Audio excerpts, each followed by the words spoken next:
દાદાની વાર્તાઓ. એક વખતની વાત છે. એક ગામના છેડે એક મેદાન હતું. મેદાનમાં ઘાસ ઊગેલું હતું. એ ઘાસ ખાવા માટે રોજ ગામની એક ભેંસ આવતી હતી.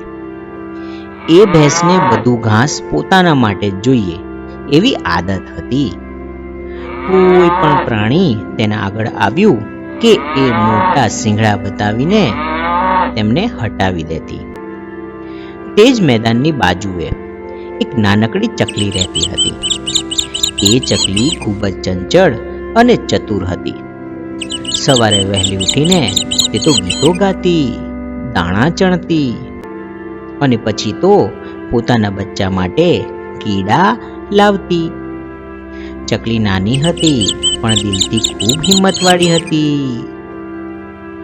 એક દિવસની વાત છે. ચકલી જમીન ઉપર ઉતરીને ઘાસમાંથી કીડા શોધી રહી હતી. એ જ સમયે ભેંસ આવી. ભેંસે ચકલીને જોઈ અને ગુસ્સેથી ભરાઈને બોલી, એ ચકલી, તું અહીં શા માટે આવી છે? આ મેદાન મારું છે. અહીં ફક્ત હું જ ઘાસ ખાઈશ.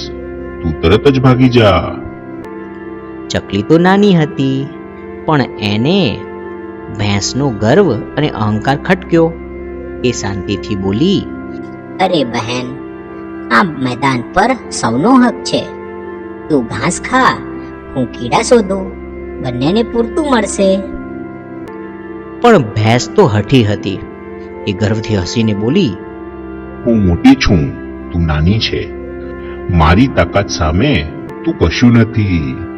એથી જરા દૂર રહીને કામ કર. ચકલીને ભેંસનો અહંકાર ગમ્યો નહીં. એણે નક્કી કર્યું કે ભલે હું નાની છું પણ તાકાત કરતા બુદ્ધિ વધારે કામની હોય છે. બીજા જ દિવસે સવારે ચકલીએ ભેંસને એક પાઠ ભણાવવાનું નક્કી કર્યું અને ભેંસ જ્યારે મેદાનમાં ચરવા આવી ત્યારે ચકલી ઉડવા લાગી. ચકલી ભેંસના કાન પાસે જઈને ચહેકતી રહી. ભેંસને તો ખૂબ ચીડ ચડી. તે બોલી, અરે ચકલી, દૂર રહે, નહીં તો મારી પૂંછડીથી તને ઝાંકી નાખીશ. ચકલી હસીને બોલી, અરે બહેન, તું તાકાતમાં મોટી છે પણ બુદ્ધિમાં નાની છે. તને સમજાવવું એ મારા હાથમાં છે. આ સાંભળીને ભેંસ ગુસ્સેથી ભરાઈ ગઈ. એ દોડીને ચકલીને પકડવા લાગી. પણ ચકલી નાની હતી અને ચપળ હતી. એ ભેંસના શિંગડા વચ્ચેથી સરકી જતી, કાન પાસે ચહેકતી, આંખો આગળથી ઉડી જતી. ભેંસ તો દોડતી પણ એને ચકલી પકડી ન શકી. ઘણું દોડતા દોડતા ભેંસ તો થાકી ગઈ અને એ મેદાનમાં ખૂણે જઈને ઊભી રહી અને ઊંડે ઊંડેથી શ્વાસ લેવા લાગી. ત્યારે ચકલી શાંતિથી આવી અને બોલી, ભેંસ બહેન, જો તમારી તાકાત છતાં તું મને પકડવામાં નિષ્ફળ ગઈ. તું મોટી છે એટલે બધું તારા જ હકનું છે એવું માનવું ખોટું છે. નાની ચીડિયા પણ જો બુદ્ધિપૂર્વક વર્તે તો મોટી ભેંસને હરાવી શકે છે. ભેંસને પોતાની ભૂલ સમજાઈ. એ નમ્ર થઈને બોલી, હા ચકલી બેન, તું સાચું કહે છે. મેં અહંકારમાં આવીને તને નાની સમજી લીધી. હવે પછી આ મેદાનમાં તારો પણ હક રહેશે.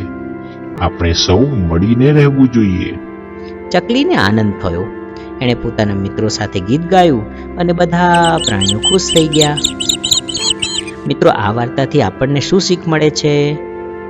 આ વાર્તાથી આપણને એ શીખ મળે છે કે કોઈ નાનું હોય તો તેને નબળું ન માનવું જોઈએ. અહંકારનો અંત હંમેશા હારથી થાય છે અને મળીને રહેવામાં જ સાચી શક્તિ છે.